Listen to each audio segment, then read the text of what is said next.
You're thinking about moving abroad or maybe even retiring abroad. You got to think about your financials, you think about your health care, you think about the lifestyle you want. And I know it can all feel really overwhelming. So today I'm going to walk you through this step by step. I want to make this process more appealing to you, less terrifying. First, though, hey there. Hi. My name is Marcia Hilton, aka Marcia Unbound, and I help women, particularly Black women who are digital nomads, fund and plan their move abroad, whether it's for retirement or to continue working. So I've been doing the digital nomad thing for several years and balancing everything from healthcare to projects to my finances, and all this while managing an autoimmune condition. So today I'm sharing my Retire Abroad checklist. It's a tool I designed that'll help you consider all the important factors when you're choosing where to retire. And we'll focus especially on two key areas, the two I think people usually get stuck on the most: healthcare and finances. And since these are people's biggest concerns, I think they deserve the spotlight. So let me know in the comments, because there might be other things I'm not thinking about, and I will hit on a couple of other items in this discussion, but there may be things that I haven't considered that are really big challenges for you as you're considering moving abroad. So let me know in the comments. Before we jump in, don't forget to hit like, to subscribe, and to hit the notification bell. And when you like this video or subscribe to my channel, it's a great way for YouTube to know that this is the kind of content they should be serving up to you, because you may not always know who to look for, but they know, the algorithm knows. So if you like this video, if it's the kind of content you want to see, or my channel for the kind of content you want to see across the board, then they will know that, an algorithm will know that, and this is the kind of stuff that'll start showing up in the suggested videos. So do that. Also hit notification, because when I go live, you will have the chance to ask questions and get your questions answered. I have more videos coming up soon that'll guide you through more of these steps in the journey of moving abroad, funding your move abroad, becoming a digital nomad, and all of those things. And I don't want you to miss any of that. Now, first things first, I want you to picture the life you imagine, your dream life, your ideal life when you're retired, your ideal retirement situation. So in your case, do you dream of living near a beach on a Caribbean island or in Southeast Asia? Those are appealing to me. Or maybe you dream of enjoying the culture and heritage, the history of some European city like Paris. Maybe that's what appeals to you, or Rome. Or maybe you're considering a big city in an African nation, whether it's, say, South Africa or Ghana. Big city life. Or if you want to look at cities like in Mexico, like in my case, Mexico City, it's important for you to start by imagining and allowing yourself the freedom to fully imagine the picture of what your retirement life can look like. We haven't always had the choice in our younger years to situate ourselves the way we'd like to, with our work restrictions, family restrictions, all of that. This is your time. If it hasn't already been your time, this is your time to give yourself what you really want. So allow yourself to imagine. There are no no's in this step. It's all yes. The no's will come from the limitations, the things that are outside your control as you do research and go through the steps. But right now, give yourself a resounding yes on everything you imagine, right? So start by imagining what your daily life will look like, because it'll set the tone for the decisions that you're going to make about your new home country. So make sure you have clarity on that. You with me? All right. But the dream is just the beginning. It's an important beginning, but it is just the beginning. So once you have that vision, you need to align it with the practical, the realities of life. So you look at things like, how much is your ideal lifestyle going to cost you? It will vary by the country, but not only the country, but the city or village or town or area that you choose. and the kinds of things you do within your lifestyle that you imagine. Cost of living varies between places, and lifestyles are defined differently between individuals. So no no's right now. All yeses to everything you're imagining, everything you're thinking, all yes. Right now, if we had a checklist of everything you wanted, everything's in the yes column right now. Okay.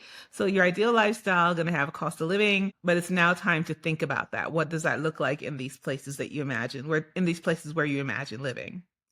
And another important thing is how accessible is healthcare in that country, or again, not just an entire country, because even within the US, there are areas of the US that do not have accessible or good quality or affordable healthcare. So even within countries you admire or are hopeful about, keep in mind that there will be good healthcare in some areas and not so good healthcare in other areas.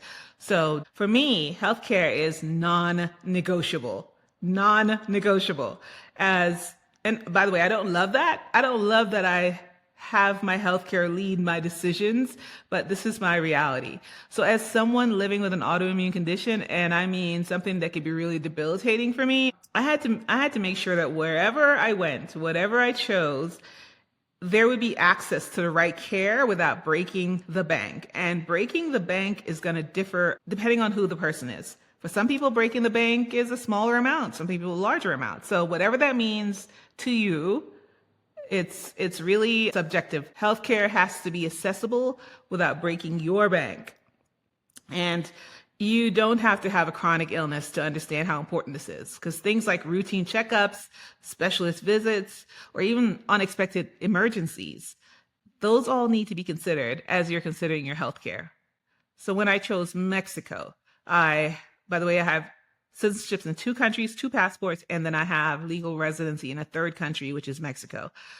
So when I chose Mexico, I found healthcare was not only affordable, but high quality in the specific area where I chose for me.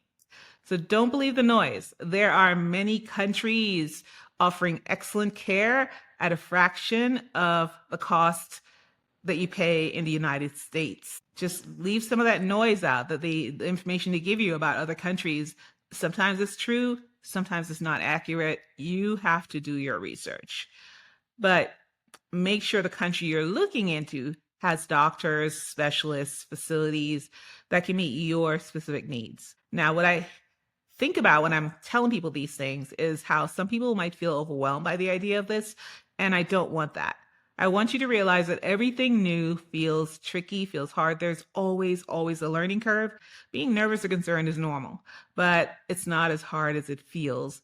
It only feels that hard because it's new.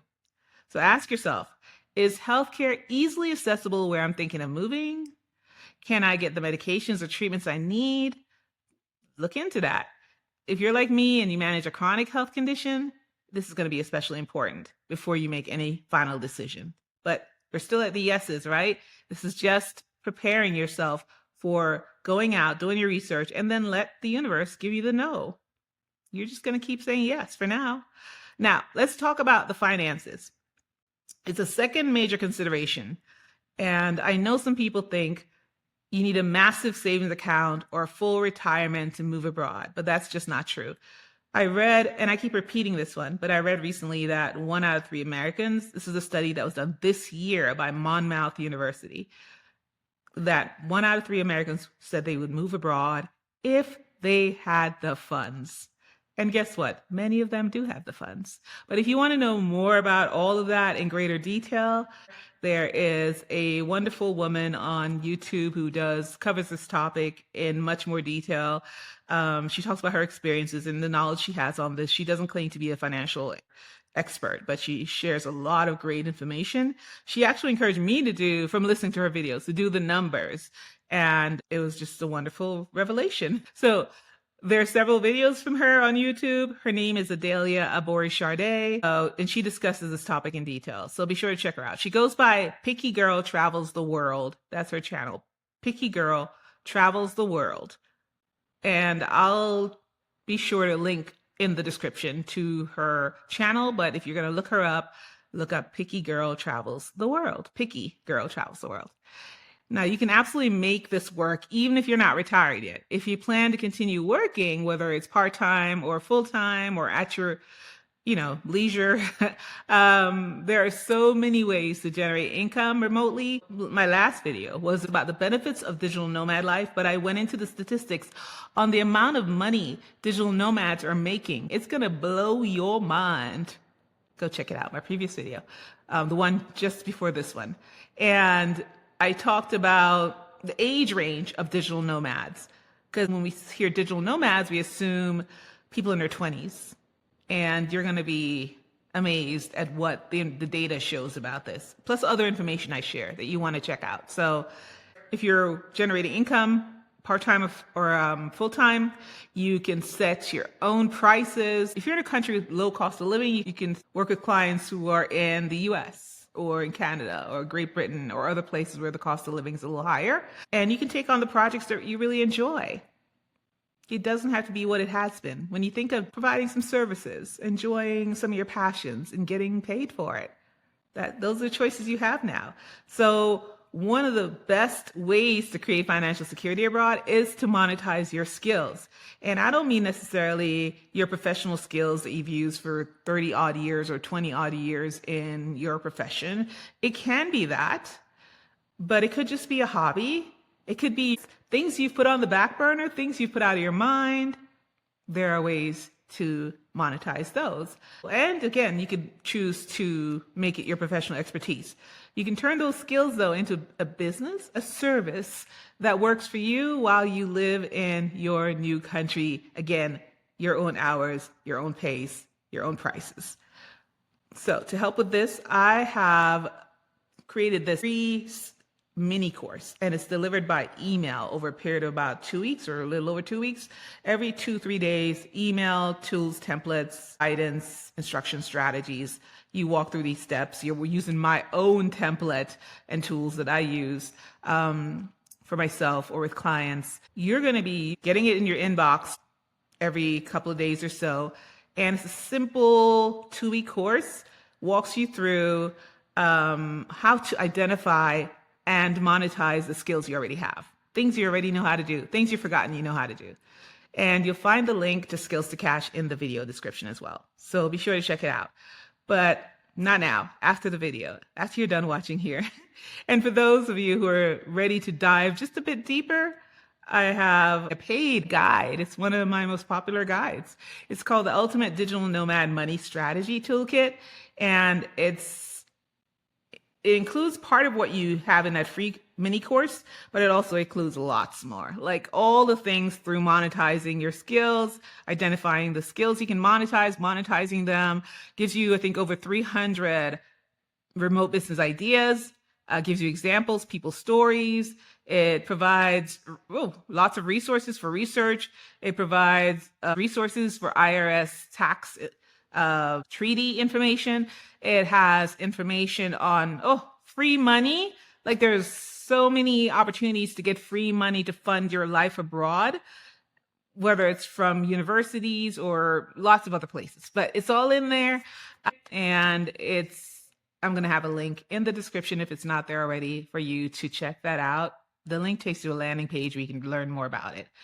So it'll help you create a sustainable income stream that fits the lifestyle you're looking for, the one you're dreaming of. So whether you want to work part-time or take a more relaxed approach, the toolkit is going to give you what you need. So we got through finances and healthcare and the steps you take there, but there are other things that you have to consider, like looking at the places that have made now you've gone through your research and you've kind of gotten a list that's a little smaller, because now you want to look at where my top picks are and you want to make a decision and draw out a timeline to go check them out. So I always recommend staying in your potential new home anywhere from weeks to months. And for this will differ, as with everything, with each person. Some people are really good at traveling in a way that they are fully immersed in the experience. They travel in a way that they're very in the moment, they're conscious, they're aware, and they travel as if they are already a local. They travel as if they already live there. But some people visit quickly and they're sort of there, but not there. They're there get all the sites in, take pictures of all the historical buildings, do all the things, they get all the activities in, enjoy the ocean, and move along. Like, it's not really an immersive experience for them. So if you're, I think more so if you're that second kind of person, you need to make sure you visit and spend a good amount of time in the countries that have made your final list. Because it's one thing to read about a place or even visit a place on vacation, but it's another thing to experience it day to day as if you live there.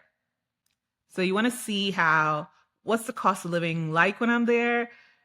Because we spend differently when we're on vacation. I know I do. I'm spending money on ridiculous things because I'm just on this high when I'm traveling. So what's the cost of living? Does it match up with my research? Now that I'm living here, you want to check out healthcare facilities in person. I did that in Mexico City. I stayed in areas that were neighborhoods I'd already researched, several weeks in each area. I walked to pharmacies. I found the clinics. I walked into the pharmacies.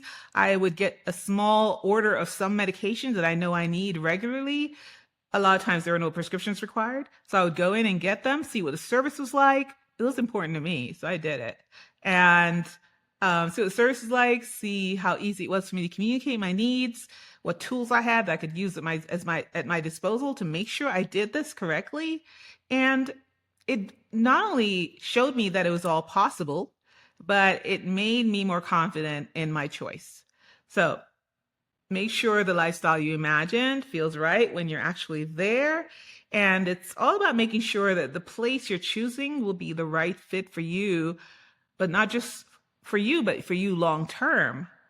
Okay, I want you to take a moment to celebrate your decision to choose boldly. The fact that you're even considering retiring abroad is huge. Not everyone has the guts to do that. Not everyone has the vision to do that. To step outside their comfort zone? Well, it takes a lot of courage to step outside that comfort zone. It takes a lot of courage. So give yourself a round of applause. Like, that's beautiful, because not everyone has the courage to pursue what they really want. And certainly not doing that in an entirely new country. It's normal to feel a little anxious, especially about things like healthcare and finances. Don't want to get those wrong. But remember, you have options. You have options. Do your research on healthcare in other countries. You'll find that there are quite a few countries that rank much higher than the US in healthcare quality, healthcare accessibility, healthcare cost. And with the right planning, you can build a life that's both fulfilling and secure for you. So let's recap. When you're planning your move abroad, it's crucial to think about the lifestyle you want. It's crucial to think about your healthcare needs. It's crucial to think about financial sustainability, and there are many ways you can make that happen.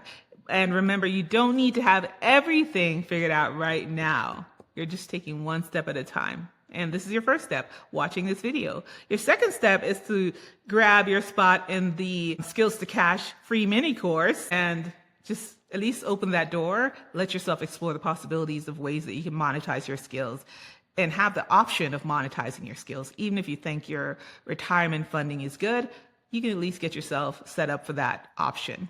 If you want to learn more about how to monetize your skills to create more financial freedom, check out Skills to Cash. And don't forget to subscribe and stay tuned for my upcoming videos where I discuss even more about funding. It's my fun topic. Funding is fun. And I'll see you next video.